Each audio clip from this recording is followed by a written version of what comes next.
Good morning students, हम लोग D block तत्वों के बारे में पढ़ रहे थे, जिसमें हम सामान्य गुणधर्म पढ़ रहे थे और वो पढ़ रहे थे हम कि आयन ऊर्जा के बारे में पढ़ रहे थे। तब हमने कुछ प्रश्न सॉल्व किए थे। एक क्वेश्चन मैंने आपको भी दिया था सॉल्व करने के लिए। वो क्वेश्चन ये था कि आयरन और मैंगनीज की तृतीय आयनन ऊर्जा के मानों में अंतर अधिक होता है, क्यों?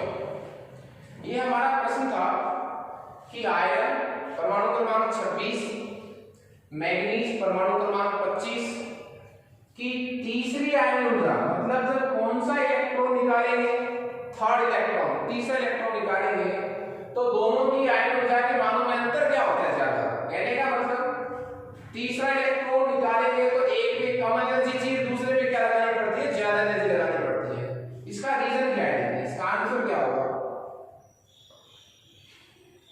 जो आयरन है वो आता है 26 पर, एटॉमिक नंबर कितना है 26।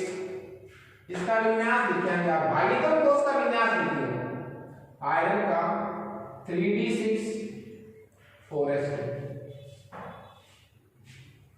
आप मैंगनीज का विन्यास लिखिए, एटॉमिक नंबर 25, भागीतम कोष का जो विन्यास हो जाएगा वो हो जाएगा 3d5 4s2। ठीक है। आप इन दोनों तत्वों से जब दो दो इलेक्ट्रॉन निकालेंगे, ये दो इलेक्ट्रॉन निकल जाएंगे, तो विन्यास क्या रह जाएगा दो इलेक्ट्रॉन निकालने के बाद 3d6, और मैंगनीज का विन्यास क्या रह जाएगा 3d5। ये विन्यास आ गए साहब। ये विन्यास कब आए? जब कितने इलेक्ट्रॉन निकाले मैंने? दो दो। सवाल क्या कह रहा है? सवाल कह रहा है जब कौन सा इलेक्ट्रॉन निकाले आप? तीसरा। अब आप मुझे बताइए, तीसरा इलेक्ट्रॉन जब आप निकालेंगे इन दोनों ही तत्वों से, तो निकलने वाला इलेक्ट्रॉन, तीसरा इलेक्ट्रॉन मैंगनीज में कौन से विन्यास से निकल रहा है? देखिए D5। डी में टोटल नंबर ऑफ इलेक्ट्रॉन कितने होते हैं? 10। 10 के आगे कितने हैं? 5। तो जो यहां इलेक्ट्रॉन निकल रहा है वो कहां से निकल रहा है? अर्धपूरित स्थायी विन्यास से। अर्धपूरित स्थायी विन्यास से निकल रहा है इलेक्ट्रॉन। इसलिए यहां जो इलेक्ट्रॉन निकालने के लिए आवश्यक ऊर्जा, जिसको मैं क्या कहता हूं, अधिक आयन ऊर्जा कहता हूं, वो क्या चाहिए? अधिक आयन ऊर्जा की आवश्यकता। क्यों? क्योंकि निकलने वाला तीसरा इलेक्ट्रॉन कहां से निकल रहा है? अर्धपूरित स्थायी विन्यास से निकल रहा है। जबकि जब आप आयरन से तीसरा इलेक्ट्रॉन निकालेंगे वो कहां से निकल रहा है? D6 से। यहां एक इलेक्ट्रॉन आसानी से निकल जाएगा, तो विन्यास क्या आ जाएगा? 3d5। तो यहां अपेक्षाकृत आयनन ऊर्जा की आवश्यकता कैसी होगी? कम। उसकी वजह क्या है?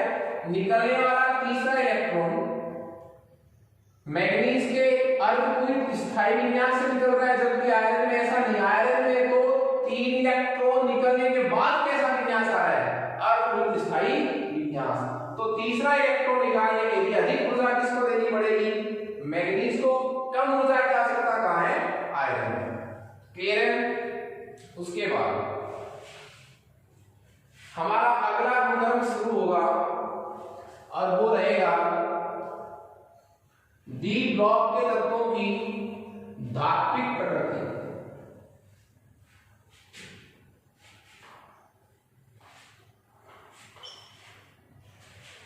डी ब्लॉक के तत्वों की कैसी प्रकृति? धात्विक प्रकृति।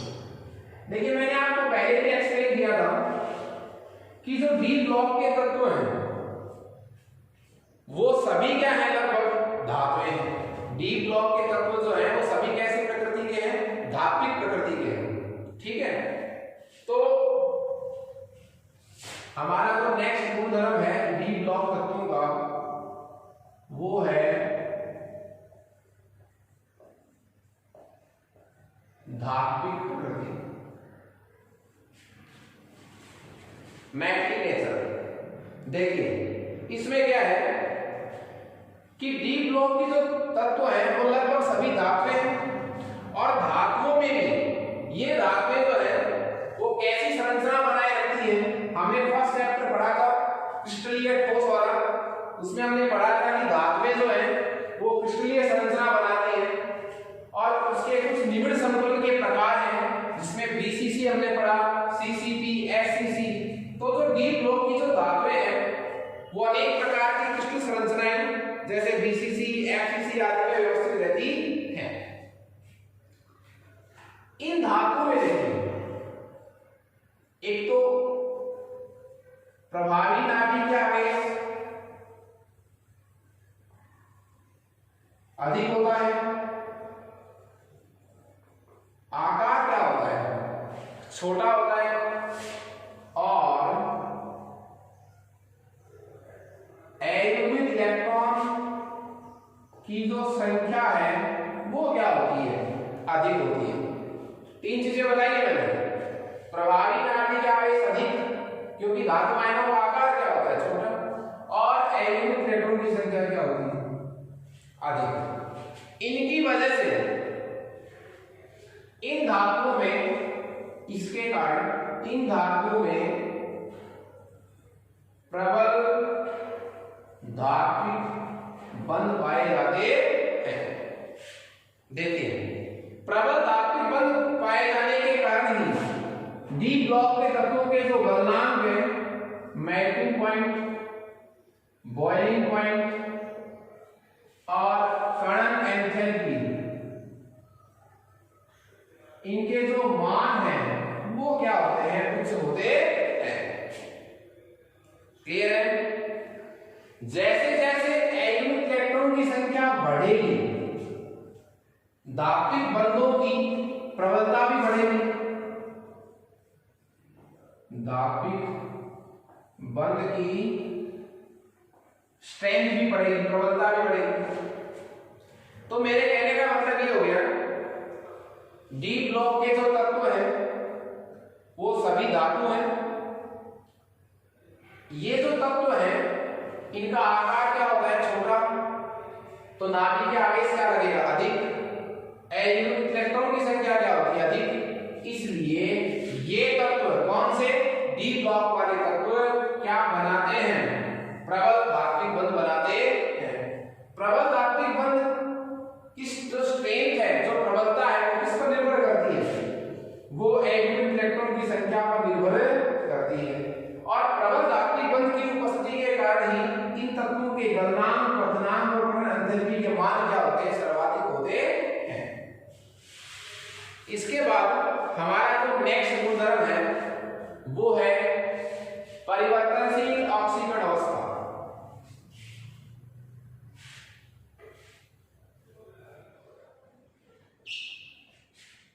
हमारा जो नेक्स्ट गुणधर्म है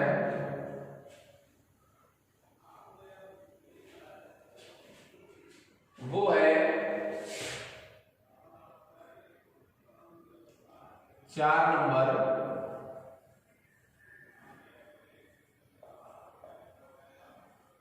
परिवर्तनशील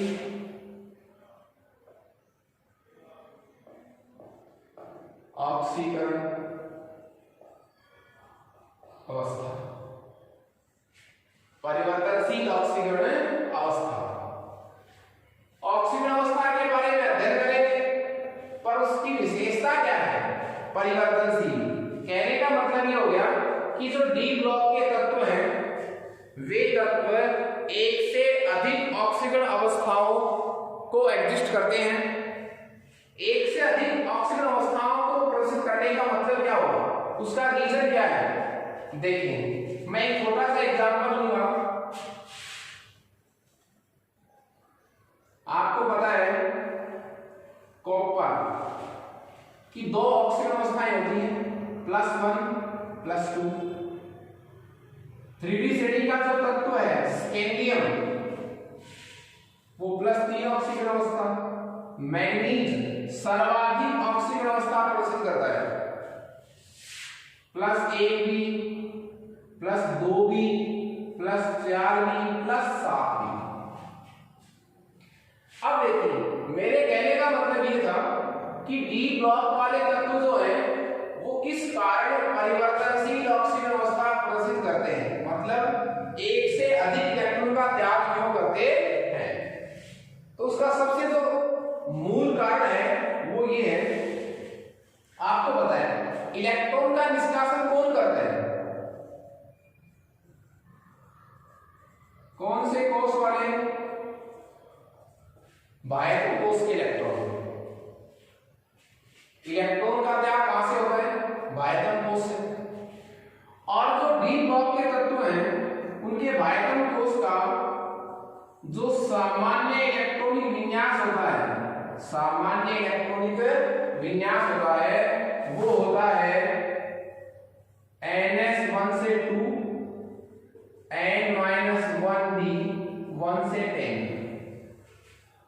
ठीक है, अब देखिए आप ये बाह्यतम कोष है डी ब्लॉक के, इस ns कक्षक में और n-1d कक्षक में। और थोड़ा सा इसको सिंप्लीफाई करते हैं, मैं n की जगह वैल्यू रखूं 4 और n, तो यहां से आंसर क्या आ जाएगा 3d।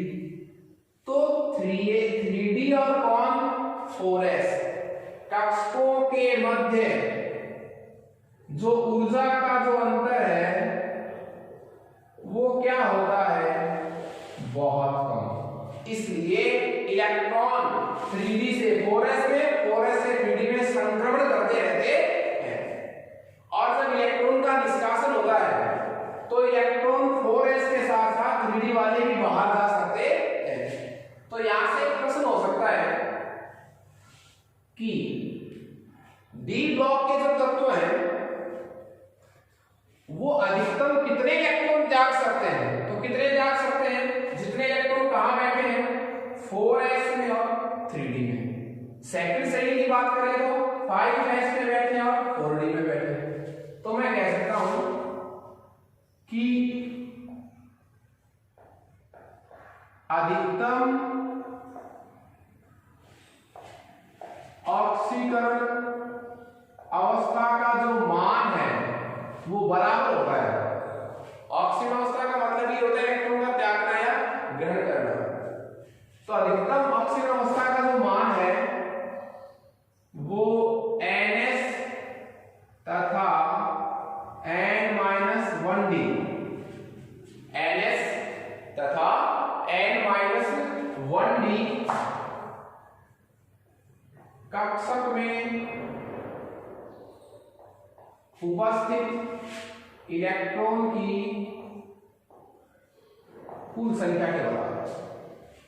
तो मेरे कहने का मतलब देखिए क्या हुआ, मैंने कहा था आपको कि मैग्नीज जो है वो उसकी अधिकतम ऑक्सीजन अवस्था का मान कितना होता है 7। क्यों, क्योंकि मैग्नीज के बाह्यतम कोष का विन्यास क्या होता है, मैग्नीज का विन्यास ही होता है 3d5 4s2। तो मैग्नीज अधिकतम कितने इलेक्ट्रॉन त्याग सकता है 5 और 2 7। क्यों, क्योंकि अधिकतम ऑक्सीजन अवस्था का मान ns तथा n-1d कक्षक में उपस्थित इलेक्ट्रॉन की कुल संख्या के बराबर होता है। और ये बराबर भी क्यों होता है, उसका रीजन क्या है, क्या कारण है कि ये तत्व जो है वो ns कक्षक में उपस्थित इलेक्ट्रॉन तथा n-1d कक्षक में उपस्थित इलेक्ट्रॉन का त्याग कर देते हैं। क्यों, क्योंकि ns कक्षक तथा n-1d कक्षक दोनों के मध्य ऊर्जा का अंतर क्या होता है, बहुत कम होता है। तो जितनी एनर्जी से एक कक्षक से इलेक्ट्रॉन निकलता है उसी एनर्जी से यहां भी काम चल जाएगा।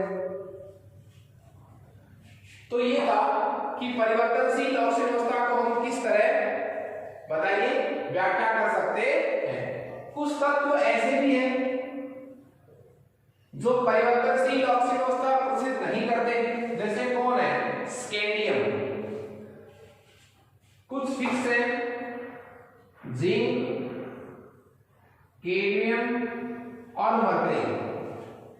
जिंक, कैडमियम और मरकरी। ये जो 3 तत्व हैं ये हमेशा क्या होते हैं, +2 ऑक्सीजन अवस्था ही प्रदर्शित करते हैं। एक ही प्रकार की ऑक्सीजन अवस्था होती है कि जिंक, कैडमियम और मरकरी की।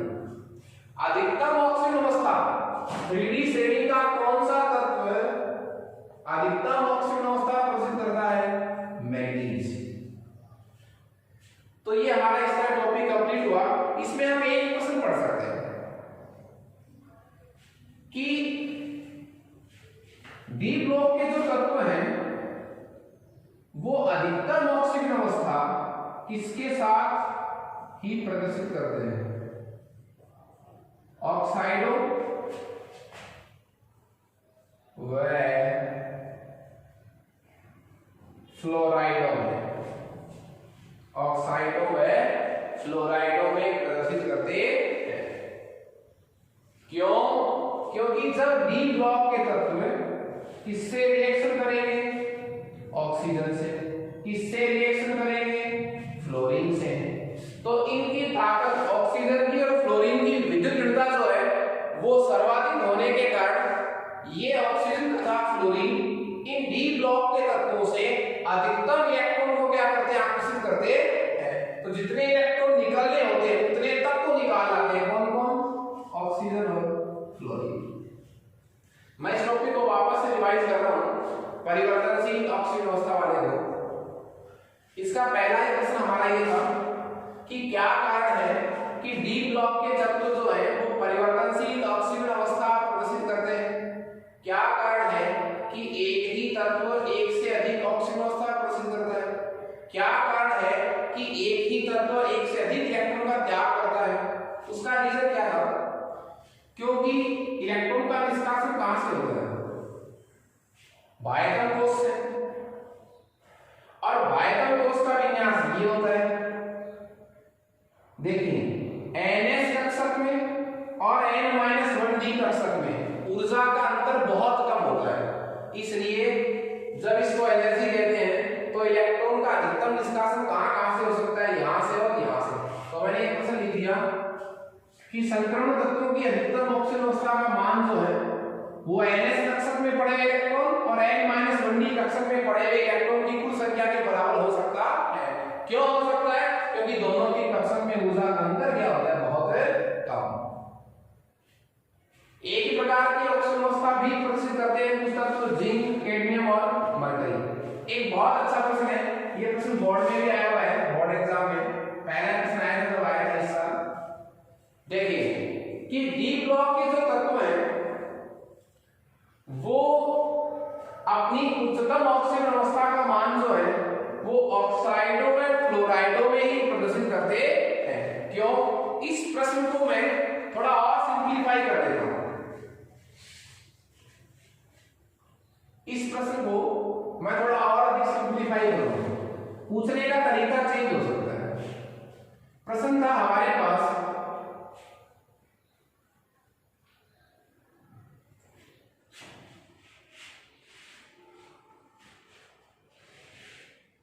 ऑक्साइड और फ्लोराइड यौगिक का मतलब क्या होगा? देखिए जब आप 3D मान लीजिए, डी ब्लॉक में लेनी श्रेणी 3D श्रेणी का तत्व जब किससे रिएक्शन करेगा? या तो ऑक्सीजन से या किससे? फ्लोरीन से। डी ब्लॉक का कोई भी तत्व हो सकता है, ठीक है। डी ब्लॉक का कोई तत्व जब किससे रिएक्शन करेगा? ऑक्सीजन से, किससे? फ्लोरीन से। तो बनने वाला यौगिक क्या कहलाएगा? वो कहलाएगा ऑक्साइड या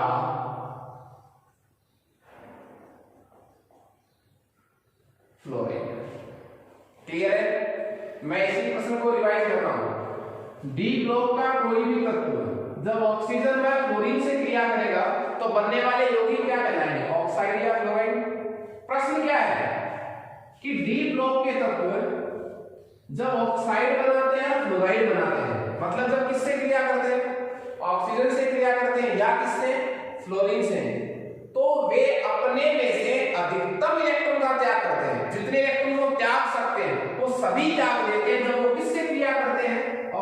से और फ्लोरीन से।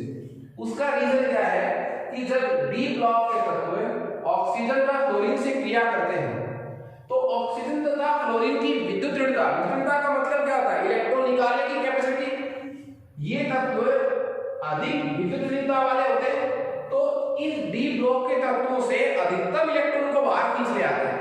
इसलिए डी ब्लॉक के तत्वों की अधिकतम ऑक्सीजन अवस्था का मान इसमें प्रदर्शित होता है, ऑक्साइडो है क्लोराइडो। क्लियर है? उसके बाद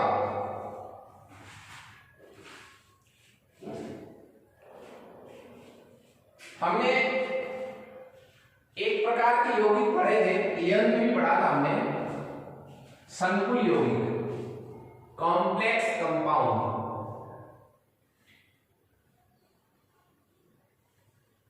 कॉम्प्लेक्स कंपाउंड, कॉम्प्लेक्स कंपाउंड आपने जब पढ़ा था, जिसको मैं हिंदी में क्या कहूंगा, संकुल यौगिक, संकुल लवण, एक ही बात है। ठीक है? इन यौगिकों में ये वाले तत्व शून्य ऑक्सीजन अवस्था भी प्रदर्शित कर सकते हैं। मैं कुछ ऐसे संकुल यौगिकों के सूत्र लिखूंगा जिसमें डी ब्लॉक के तत्व जो है वो शून्य ऑक्सीजन अवस्था भी प्रदर्शित कर रहे हैं। तो देखिए NiCO4,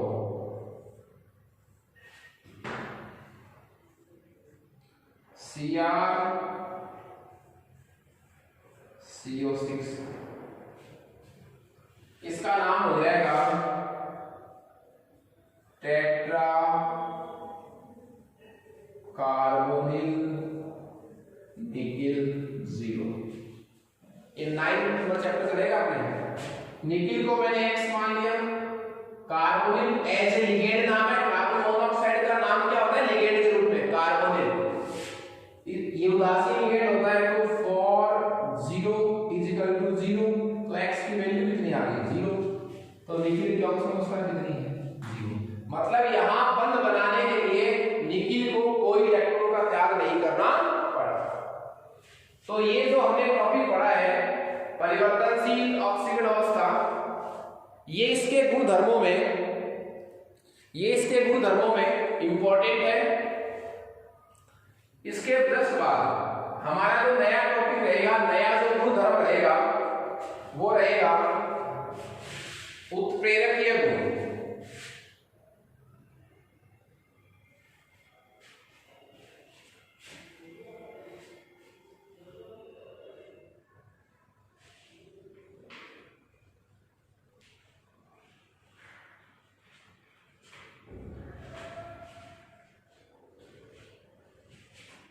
हमारा जो अगला गुणधर्म रहेगा वो क्या रहेगा बताइए, उत्प्रेरकीय गुण। 5 नंबर डी ब्लॉक तत्वों का सामान्य गुणधर्म 5 नंबर क्या पढ़ेंगे,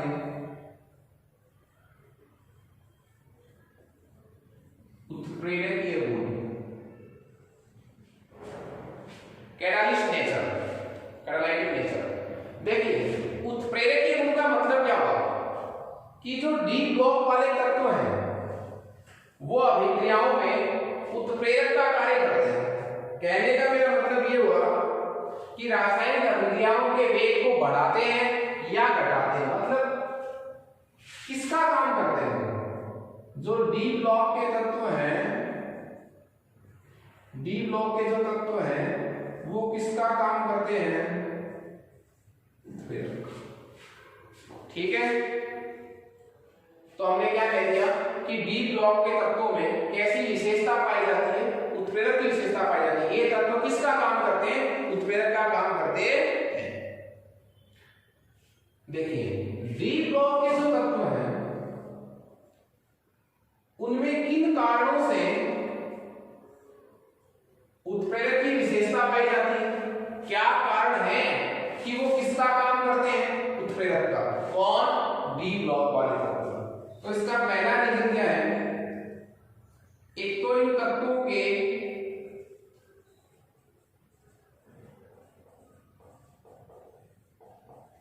पायकम कोश में रिक्त द्विकक्षक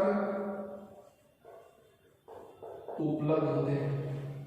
पहला रीजन क्या है कि तत्वों के भायतम कोश में क्या होते हैं, रिक्त द्विकक्षक उपलब्ध होते हैं। दूसरा एक्सप्लेन करेंगे इस बात को। 2 नंबर, इनका जो आकार है वो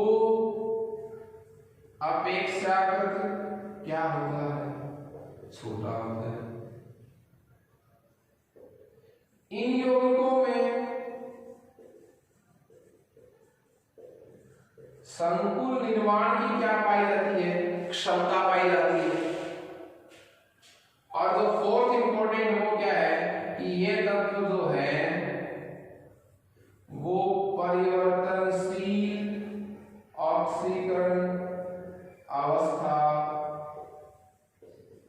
प्रदर्शित करते हैं। ये 4 कारण हैं।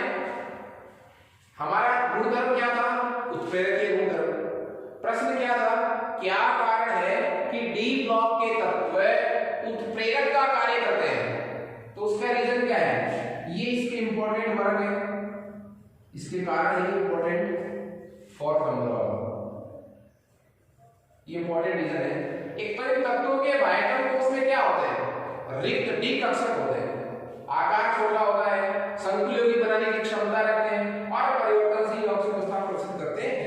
मेन रीजन मैंने आपको दोनों कौन से बताया, 1 नंबर और 7 नंबर। ठीक है, इसका रीजन क्या है, जब ये तत्व उत्प्रेरक का काम करेंगे, जब ये तत्व किसका काम करेंगे, उत्प्रेरक का काम करेंगे, तो इनमें प्रोसेस होती है। देखिए जैसे मैं इस चीज को एक एग्जांपल के थ्रू आपको बता दूं, इसका एक एग्जांपल लूंगा। वनस्पति घी का निर्माण, वनस्पति घी का निर्माण। ये एग्जांपल लिया मैंने क्या समझाने के लिए कि डी ब्लॉक के तत्व जो है वो उत्प्रेरकीय गुण प्रदर्शित करते हैं। देखिए वनस्पति तेल में कौन सी गैस प्रोवाइड की जाती है, hydrogen gas, in the presence of nickel catalyst. Nickel उत्प्रेरक की उपस्थिति में मैंने तत्व कौन सा काम में लिया है, निकिल। और इस तरह आपको वनस्पति घी मिल जाता है। मतलब आपने किया क्या है, हाइड्रोजन का योग करवाया है। तो प्रोसेस क्या कह रही है, हाइड्रोजनीकरण। तो वनस्पति घी जिसको हम डालडा कहते हैं, गगन, खाओ गगन रहो मगन। तो इस तरह जब वनस्पति घी का निर्माण होता है तो एक उत्प्रेरक काम में आता है कौन, निकिल। अब इस निकिल का रीजन क्या है, ये उत्प्रेरक का काम कर रहा है। तो हम इसी प्रश्न को उस एग्जांपल के थ्रू समझ रहे हैं। प्रश्न इधर क्या था हमारा, क्या कारण है कि डी ब्लॉक के तत्व किसका काम करते हैं, उत्प्रेरक का काम करते हैं। इसमें 2 रीजन बताए कि एक तो तत्वों के भायतम कोश में क्या होते हैं, रिक्त द्विकक्षक, एक दूसरा ये तत्व परिवर्तनशील ऑक्सीजन अवस्था प्रदर्शित करते हैं। ये 2 रीजन हम इस एग्जांपल में समझेंगे। देखिए निकिल क्या है, सबसे पहले क्या होता है, निकिल की सतह पर, ये निकिल धातु है, निकिल की सतह पर हाइड्रोजन गैस को प्रोवाइड किया जाता है। निकिल की सतह पर हाइड्रोजन गैस को क्या किया जाता है, प्रोवाइड किया जाता है। तो हाइड्रोजन का यहां क्या हो जाता है, सबसे पहले अधिशोषण। हाइड्रोजन गैस का निकिल की सतह पर क्या होता है, अधिशोषण होता है। क्लियर है। जब ये हाइड्रोजन गैस निकिल की सतह पर क्या हो जाएगी, अधिशोषित हो जाएगी, तो इस हाइड्रोजन की जो क्रियाशीलता है वो क्या हो जाती है, बढ़ जाती है। तो निकिल का यूज क्या हुआ, निकिल ने हाइड्रोजन गैस की क्रियाशीलता को बढ़ा दिया।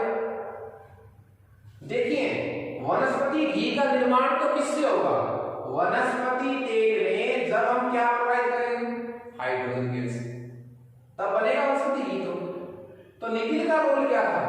निकिल ने जब हाइड्रोजन गैस का क्या किया, अधिशोषण किया है, तो उसकी क्रियाशीलता को बढ़ा दिया। ठीक है, तो वनस्पति तेल से हाइड्रोजनीकरण द्वारा जब वनस्पति घी का निर्माण होता है तो निकिल धातु जो है वो हाइड्रोजन गैस को अपनी सतह पर क्या करती है, अधिशोषित कर लेती है। और अधिशोषित हाइड्रोजन जो है उसकी क्रियाशीलता क्या होती है, अधिक होती है। तो तीव्रता से इस तेल का क्या होता है, हाइड्रोजनीकरण होता है। अब मेन रीजन ये है कि इस निकिल में ऐसा क्या है। अब ये दो रीजन अपन इस पर अप्लाई करेंगे। निकिल का विन्यास बहुत कितना होता है, निकिल कितना नंबर पर आता है, 28 पर। विन्यास आयतन क्या हो जाएगा, 3d8 4s2, 3d8 4s2। ठीक है, इसका विन्यास देखिए, ये 3d, ये 4s, ये 4b और लास्ट में ये 4d।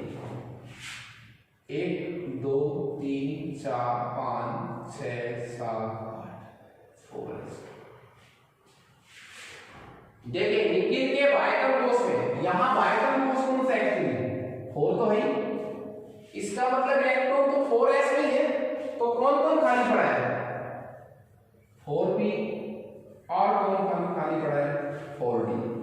अब ये कक्षा खाली पड़े तो जो हाइड्रोजन आकर किससे जुड़ेगी, निकिल से, वो पहले निकिल से जुड़ेगी। पहले निकिल और किसके बंध के मध्य बंध बनेगा, हाइड्रोजन के बीच क्या बनेगा, बंध बनेगा। मतलब कैसा अधिशोषण होगा जी, रासायनिक अधिशोषण। तो मेरी बात समझिए आप, इस निकिल को यूज में लेने से पहले ये हाइड्रोजन कहां अधिशोषित हो रही है, निकिल की सतह पर। और अधिशोषण भी दो प्रकार का होता है, पढ़ा था, भौतिक और रासायनिक। तो हाइड्रोजन जो है वो निकिल की सतह पर कौन से प्रकार से अधिशोषित होती है, रासायनिक प्रकार से। रासायनिक अधिशोषण में क्या होता है, अधिशोषित तथा अधिशोषक के मध्य रासायनिक बंध बनता है। तो कहने का मतलब क्या हुआ कि जब हाइड्रोजन निकिल की सतह पर अधिशोषित होती है तो हाइड्रोजन निकिल के साथ क्या बनाती है, बंध बनाती है, बंध बनाती है। बंध बनने का मतलब ही क्या था, रासायनिक अधिशोषण। तो यहां जो बंध बनेगा, अब ये हाइड्रोजन यहां अधिशोषित हो गई, वनस्पति तेल को इस पर प्रोवाइड किया जाएगा, तो यहीं पर उत्पाद बनेगा और निकिल जो है वो वापस उसी रूप में हमें प्राप्त हो जाएगा। इसकी संरचना में, इसके रासायनिक शक्ति में कोई फर्क नहीं आएगा। तो ये पहला रीजन हो गया कि तत्वों के बाह्यतम कोश में रिक्त डी कक्षक उपलब्ध होते हैं। तो निकिल के बाह्यतम कोश में 4d खाली थे, इसीलिए वो किससे रासायनिक बंध बना लेता है, हाइड्रोजन से। परिवर्तनशील अवशिष्ट अवस्था, रिक्त डी कक्षक की वजह से ही निकिल की बंध बनाने की जो प्रवृत्ति, जो संख्या है, वो क्या हो जाती है, बढ़ जाती है। एक मैंने आपको एग्जांपल दिया, वनस्पति तेल से वनस्पति घी का निर्माण। और भी दे सकते हैं जिसमें डी ब्लॉक के जो तत्व हैं वो उत्प्रेरक का गुण प्रदर्शित कर रहे हैं, और वो सामान्य एग्जांपल जो आप अब तक पढ़कर भी आए हैं।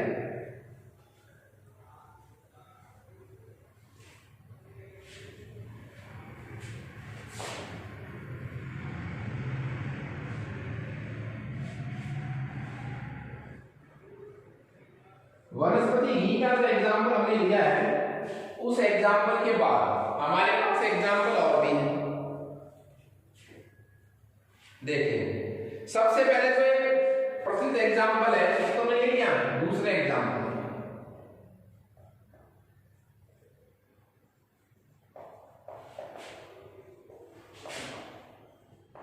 अमोनिया निर्माण की हैबर विधि, अमोनिया निर्माण की हैबर विधि। तो नाइट्रोजन प्लस हाइड्रोजन और ये क्या बन गया, अमोनिया। यहां उत्प्रेरक कौन यूज आता है, आयरन मॉलिब्डेनम किसका काम करता है? उत्प्रेरक वर्धक का। तो जो काम वनस्पति तेलों के हाइड्रोजनीकरण में कौन कर रहा था? निकिल कर रहा था। वो क्या कर रहा था? वो हाइड्रोजन गैस को अपनी सतह पर क्या कर रहा था? अधिशोषित कर रहा था। उसी तरह यह आयरन भी नाइट्रोजन व हाइड्रोजन गैसों को अपनी सतह पर क्या करेगा बताओ? अधिशोषित करेगा। और कौन सी प्रकार से अधिशोषित करेगा साहब? रासायनिक अधिशोषण प्रकार से क्या करेगा? अधिशोषित करेगा। उसके बाद थर्ड एग्जांपल हमारा है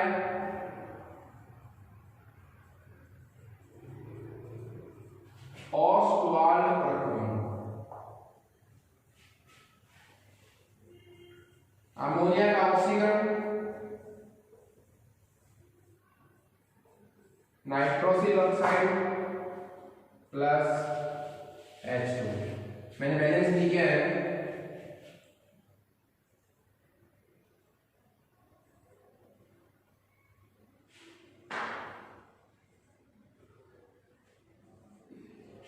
यहां जो उत्प्रेरक यूज आता है वो कौन आता है?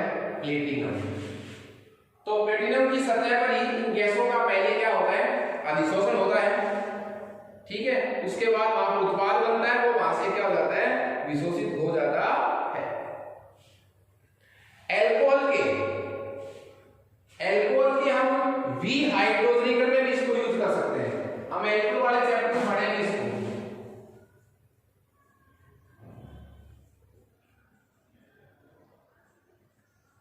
एल्कोहल के उत्प्रेरकीय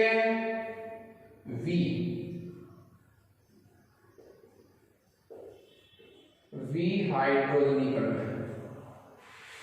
ये एल्कोहल का प्राथमिक एल्कोहल है 2, प्राथमिक 1 डिग्री एल्कोहल CH2OH। इसको आप कॉपर उत्प्रेरक की उपस्थिति में 573 केल्विन ताप पर क्या कीजिए? गर्म कीजिए। तो इसमें से हाइड्रोजन बाहर चली जाएगी और बढ़ जाएगा एल्डिहाइड। क्या बन जाएगा? एल्डिहाइड। इन सभी एग्जांपल में आप देखिए जो उत्प्रेरक काम में आ रहा है वो डी ब्लॉक का है। आयरन, प्लेटिनम, कॉपर और वनस्पति घी के निर्माण में क्या हो जाएगा? निकिल। तो इन सब में जो प्रोसेस है, जो प्रक्रिया है वो कॉमन है साहब। वो क्या है कि जो उत्प्रेरक होता है उसकी सतह पर कौन से अणु अभिकारक के अणु आते हैं, अधिशोषित होते हैं, बंध बनाते हैं। यहीं पर मध्यवर्ती यौगिक का निर्माण होता है, यहीं पर उत्पाद बनता है और उत्पाद टूटकर निष्कासित हो जाता है और उत्प्रेरक की सतह जो है वो वापस रिक्त हो जाती है। एक बहुत अच्छा एग्जांपल हमने बहुलक वाले चैप्टर में भी पढ़ा था। एक एग्जांपल जो है वो हमने बहुलक वाले चैप्टर में पढ़ा था, जिगलर-मेटा उत्प्रेरक। आपको भी याद आ रहा होगा, जिगलर-मेटा उत्प्रेरक। तो इसी का एग्जांपल ले सकते हैं।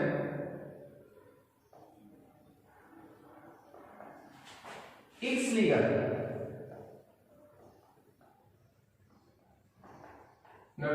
हमने कहां यूज किया था? जब हमने किसका निर्माण किया था? पॉलीथीन का। 2 प्रकार की पॉलीथीन हमने पढ़ी थी, अल्प घनत्व पॉलीथीन व उच्च घनत्व पॉलीथीन। तो पॉलीथीन के निर्माण में हमने बहुलक यूज किया था, जिगलर-मेटा उत्प्रेरक। उसमें हमने कौन सी धातु यूज की थी? टाइटेनियम टेट्राक्लोराइड में ट्राइएथिल एल्डिहाइड। ठीक है, तो उसमें कौन सी धातु यूज होती है? टाइटेनियम। और टाइटेनियम कौन से ब्लॉक की धातु है? डी ब्लॉक की धातु है।